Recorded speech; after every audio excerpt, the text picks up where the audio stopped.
supporting one another. Anyway, a little bit brief about me. So, Christy. I came to Australia from France. So I live in France for close to 2 years. Over there I train. That's where I classically train. Then I come here to Australia, work for Videmont for a couple of months. That I realized like, nah, not for me. Work for Jacques Raymond, and then I got poached to open sake restaurant here in Melbourne. And back then, and I was basically CDP all the way till I got offered to become sous chef. Never, never, ever in a history of Urban Purveyor Group back then that a pastry chef got offered position as a sous chef. But at that time, I had to make a decision. Do I want to go to venture that area and learn a little bit more about sushi, you know, all of this pans, service, pass, no problem. But then I got an offer from a Delphi hotel. So Delphi hotel closed in March. In September, they were knocking doors and they were saying like, okay, we need to make something different. We want to make a dessert, the first dessert-based hotel. Sent my resume because my friend think it'll be good. Then, and story short, I ended up there for a good 4 years.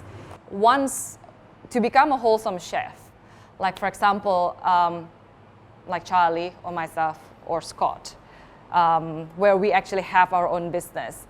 First, you need to hone your skill right. First, you need to own your technique and knowing the right people in this industry. I cannot emphasize this to you enough. I was a project manager for IBM. I was a business consultant back then, all right? I started to become a chef when I was 24. I'm not that young. Look like this is Asian gene. But seriously, when people tell me like you're 28, I just leave it. I just leave it at that. But yeah, and a lot of people said I become head chef when I was 27. All right? And people said that's fast. That's really fast. How can you be able to prove yourself and to prove to your team and to prove to the people who you work for that you're good enough, right?